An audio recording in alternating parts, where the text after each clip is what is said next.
जय हिंद दोस्तों, आप सबको इंडिया में जान पर स्वागत है। दोस्तों, आप सब जानते हो चाइनीज सामान का क्वालिटी कितना अच्छा होता है। पाकिस्तान आप सब जानते हो अब प्रेजेंट टाइम में चाइनीज हथियार को ज़्यादा इस्तेमाल करने को लेकर मजबूर है, क्योंकि जो वेस्टर्न हथियार उसे पहले मिलता था अब वो ज़्यादा नहीं मिल पा रहा है। और एक तरीके से आपको पता होगा, एक कहावत है, अमेरिका के साथ दुश्मनी जितना खतरनाक नहीं है, दोस्ती उससे ज़्यादा खतरनाक है। उस टाइप का अगर आप देखोगे, चीन भी सेम रूल को अप्लाई कर रहा है पिछले 8-10 साल में।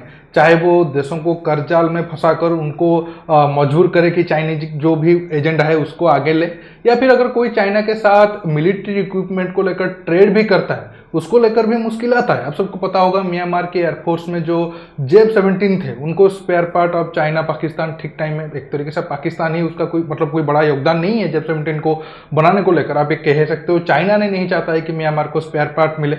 उसके पीछे या तो टेक्निकल रीजन हो सकते हैं या फिर जियोपॉलिटिक्स। अब खुद पाकिस्तान की नेवी को बड़ा झटका लगने वाला है या फिर लग चुका है, जिसके कारण अब इंडियन नेवी के सामने जो भी पावर था वो ऑलरेडी एक तरीके से आप कह सकते हो बहुत ज्यादा कम हुआ है, क्योंकि 7 ही बड़े एक्टिव शिप पाकिस्तान के नेवी के पास थे। अब 4 कवाड़ बन चुके हैं।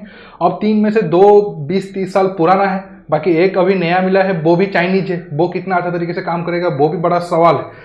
अब मैं आपको ज़्यादा ये ना करके मेन पॉइंट पर ले आता हूँ। आप सबको अगर आप देखोगे, चाइना के साथ पाकिस्तान ने 2005 में F-22 फ्रिगेट के लिए डील किया था। उसी टाइम में, मतलब आज से 17 साल पहले, $750 मिलियन का डील था। कोई छोटा रकम ये नहीं है। और प्रेजेंट टाइम में अगर ये डील होता 2 से 3 बिलियन डॉलर के आसपास होता।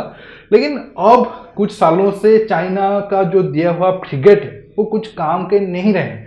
वो जो फ्रिगेट दिया हुआ है, जिसको जुल्फिकार क्लास फ्रिगेट पाकिस्तान की नेवी में बोला जाता है, उसमें राडार से लेकर सेंसर, मिसाइल और इंजन से लेकर जो हॉल है वो फ्रिगेट का सब कुछ प्रॉब्लम में है। और 7-8 साल या ज़्यादा से ज़्यादा 10 साल ही हुए हैं वो फ्रिगेट को, और वो कवाड़ बनने के एक तरीके से आप कह सकते हो लाइन पर आकर खड़े हुए हैं। वो फ्रिगेट में क्या क्या प्रॉब्लम है अब मैं आपको एक एक करके डिटेल्स में बताऊंगा। जानने के लिए आप आखिर तक के वीडियो को देखते रहिए और ज़्यादा से ज़्यादा लाइक शेयर करना बिल्कुल मत भूलिए।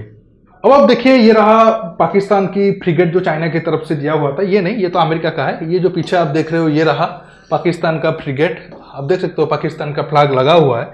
अगर सिंगल इमेज देखें तो ये रहा फ्रिगेट। पाकिस्तान के पास तो फंड नहीं है, या फिर पाकिस्तान चाहकर भी डिस्ट्रॉयर या फिर एयरक्राफ्ट कैरियर वगैरह वो तो ऑपरेट नहीं कर सकता, इसलिए पाकिस्तान डिस्ट्रॉयर के नीचे फ्रिगेट को इस्तेमाल करता है। अब पाकिस्तान ने जब ये डील किया था, पाकिस्तान को लगा कि नहीं, ये डील होने के बाद पाकिस्तान को बहुत बड़ा फायदा होगा।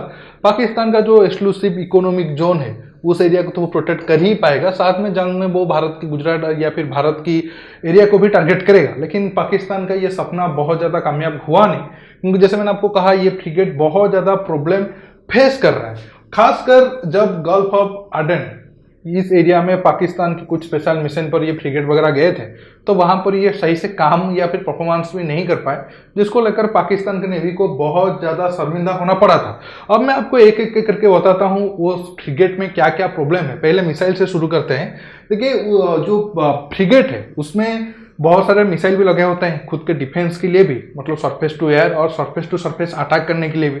सरफेस टू एयर मिसाइल का काम होता है, अगर वो फ्रिगेट या फिर वो जिस झुंड में जाते हैं उनके तरफ से कोई अगर एरियल अटैक होने की चांस है, मान लो कोई फाइटर एयरक्राफ्ट हेलीकॉप्टर या फिर फाइटर एयरक्राफ्ट हेलीकॉप्टर से अगर कोई मिसाइल भी लॉन्च होता है, एंटीशिप मिसाइल, तो उनका मारने का काम सरफेस टू एयर मिसाइल का होता है। और सरफेस टू सरफेस मिसाइल का काम होता है कि वो फ्रिगेट्स दुश्मन एरिया, खासकर भारत की करीब आकर भारत की जो कोस्टल एरिया में कुछ अगर इंपॉर्टेंट इंस्टॉलेशन, आर्मी का इंस्टॉलेशन है या फिर इकोनॉमिकल कुछ बंदरगाह जैसे गुजरात वगैरह में है, तो सरफेस टू सरफेस मिसाइल के जरिए उस एरिया को वो हिट करे। अब जो सरफेस टू एयर मिसाइल था HQ-7B या फिर उसका जो नावाल वर्जन है FM-90, उस मिसाइल सिस्टम का जो इमेज सिस्टम है जिसके जरिए वो मिसाइल टारगेट को लॉक करता है, वो ही काम नहीं कर पा रहा है। मतलब अगर वो मिसाइल अपने टारगेट को ही लॉक नहीं कर पाएगा तो वो कहाँ से फायर होगा और कहाँ से दुश्मन को ये नुकसान पहुंचाएगा, आप समझ सकते हो।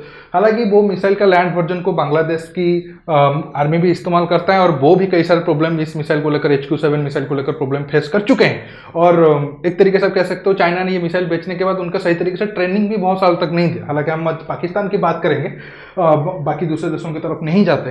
अब बड़ा प्रॉब्लम है जो फ्रिगेट है उसका राडार को लेकर। जो SR-60 रडार है, जो माना जाता है कि 360 डिग्री रडार है, वो भी सही तरीके से काम नहीं कर पा रहा है और वो भी टारगेट को ठीक से डिटेक्ट नहीं कर पा रहा है। इसके साथ वो जो फ्रिगेट में IR-7 सेंसर है, जो इंफ्रारेड सेंसर है, जिसका काम है कि दुश्मन की तरफ से जो भी मिसाइल आ रहा है, शिप्स आ रहा है या फिर फाइटर एयरक्राफ्ट जो भी आ रहा है दुश्मन की तरफ से, जिससे इस फ्रिगेट को खतरा हो सकता है, उसको डिटेक्ट करना वो भी काम नहीं कर पा रहा है। मतलब वो फ्रिगेट एक तरीके से आप कह सकते हो ना रडार काम कर रहा है, ना सेंसर काम कर रहा है, ना इंफ्रारेड सेंसर काम कर रहा है। आप दुश्मन को अगर देख ही नहीं पाओगे, मारोगे क्या? और मारने वाला मिसाइल भी, जैसे मैंने आपको शुरू में कहा, वो भी ठीक से काम नहीं कर पा रहा है। इतना प्रॉब्लम नहीं है, प्रॉब्लम और भी ज़्यादा है। जो इंजन है, ये डीजल इंजन से चलता है, 4 उसमें इंजन लगा हुआ है, वो भी काम नहीं कर रहा है। हालांकि ये इंजन चाइना ने नहीं बनाया है, ये फ्रेंच की कंपनी बनाया है। इसके पीछे 2 रीजन हो सकता है, या तो कॉस्ट कटिंग के चक्कर में अच्छा इंजन तब चाइना ने फ्रांस से ऑर्डर करके ना लगाया, क्योंकि 2005 में डील हुआ था, 2006-7 से काम शुरू हो गया था। तब चाइना फ्रांस का भी रिलेशन बहुत बुरा नहीं था। अब उस टाइम में पाकिस्तान और फ्रांस का रिलेशन भी बुरा नहीं था, लेकिन अब पाकिस्तान और फ्रांस का रिलेशन क्या है आप सब जानते हो। और चाइना को लेकर यूरोपियन कंट्री का क्या मूड है वो भी आप जानते हो, क्योंकि थाईलैंड के साथ चीन एक सबमरीन का डील किया था। वो सबमरीन में जर्मन की इंजन लगने वाला था, लेकिन जर्मन ने चाइना को इंजन देने के लिए मना कर दिया।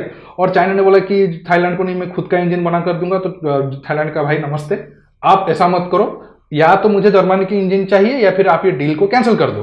और प्रेजेंट टाइम में ये सब कहने का मतलब ये है, अगर मान भी लेते हैं तब चाइना अच्छा क्वालिटी का इंजन दिया होगा, लेकिन इंजन को भी मेंटेनेंस की जरूरत होता है और उसको लेकर बहुत सारे स्पेयर पार्ट की भी जरूरत होता है। अब पिछले 3-4 साल में फ्रांस का पाकिस्तान के साथ संबंध क्या है, वो चार्ली हेब्डो के मामले में बाद में आप सबको पता होगा। इसके बाद मुझे डाउट है कि अब पाकिस्तान को फ्रांस से स्पेयर पार्ट वगैरह नहीं मिल रहा होगा, इसी वजह से उसका इंजन में बहुत सारा इशू आ रहा है। और आप सबको पता है जो पाकिस्तान की नेवी भी जो सबमरीन इस्तेमाल करता है, वो भी सब फ्रांस से है, ऑगस्टा क्लास की। और उसको मेंटेनेंस करने के लिए या फिर उसको अपग्रेड करने के लिए फ्रांस तो बिल्कुल ही मना कर दिया है। ऑलरेडी सबमरीन तो कबाड़ में था ही, अब फ्रिगेट में कबाड़ में पहुंच गया है। हालांकि और भी बहुत सारे प्रॉब्लम है, वो भी जान लेते हैं। जो सोनार सिस्टम है, जिसको एक तरीके से आप कह सकते हो एंटी सबमरीन वारफेयर के लिए जो भी शिप्स है, उसका सोनार सिस्टम काफी ज्यादा इंपॉर्टेंट है।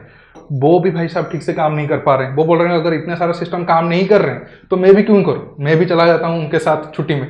ये सिस्टम भी ठीक से काम नहीं कर पा रहा है। ये सिस्टम ठीक से काम नहीं करने से जो सबमरीन से टॉर्पीडो वगैरह फायर होगा या फिर सबमरीन को अगर डिटेक्ट करने की जरूरत होगी, तो ये तो बिल्कुल भी नहीं कर पाएगी, गया काम से। अब आते हैं आखिर सिस्टम की तरफ, जो गन लगा होता है, जो एक शॉर्ट रेंज की गन लगा होता है, AK-176 या फिर NG-16, वो गन भी ठीक से काम नहीं कर पा रहा है। ये गन का काम आखिर में होता है, अगर चलो मान लेते हैं कि कोई एरियल टारगेट है या फिर कोई एंटी शिप मिसाइल आ रहा है, कोई अगर बहुत नजदीक है, अगर उससे मान लो कि उस टाइम में सारा मिसाइल खत्म हो गया या फिर मिसाइल डिटेक्ट नहीं कर पाया, तो आप ये गन के जरिए उसे शिप्स को बचाने का आखिर कोशिश करते हो। ये गन भाई साहब सोचे होंगे जब सारा इंपॉर्टेंट चीज ही काम नहीं कर पा रहा है तो मैं भी क्यों काम करूं। ये भाई साहब भी डेढ़ में है। तो आप सोच सकते हो चाइना ने किस तरीके के चुना लगाया है पाकिस्तान को। फिर मैं समझ नहीं पा रहा हूं, पाकिस्तान अब रिसेंटली, मतलब 3-4 साल पहले डील हुआ था, अब रिसेंटली पाकिस्तान को टाइप 54, ये F-22 क्लास का था, अब टाइप 54 क्लास के ही 4 फ्रिगेट पाकिस्तान चीन के साथ डील किया है। पहला फ्रिगेट मिल गया है, बाकी और भी मिलेंगे। अब देखते हैं ये जो फ्रिगेट पाकिस्तान को मिलने वाले हैं, ये कितना अच्छे तरीके से काम करते हैं। और जंग के मैदान में जब इंडियन नेवी का और पाकिस्तान की नेवी का आमने सामना होगा, ये कितने काम आएंगे। क्योंकि अब आप देखोगे, जैसे मैंने आपको शुरू में कहा था, 7 बड़े शिप्स थे, 4 टाइप जो F-22 क्लास के फ्रिगेट, वो तो ऑलरेडी काम करना बंद कर दिए हैं। 2 और फ्रिगेट हैं, एक अमेरिका का, एक ब्रिटेन का, वो 30 साल पुराना है, उससे आप कोई ज्यादा उम्मीद नहीं लगा सकते हो।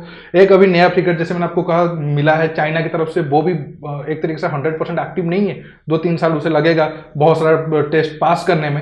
या फिर मान भी लेते हैं तो वो बचा एक। और जैसे मैंने कहा 4 से 5 जो सबमरीन थे, वो तो फ्रांस ने अपग्रेड करने के लिए मना ही कर दिया है। और पाकिस्तान नेवी एक तरीके से कह सकते हो बिल्कुल घुटने में है। अब अगर इंडियन नेवी का उसके साथ सामना होता है, उनके पास सरेंडर करने के अलावा और कोई भी मौका नहीं होगा।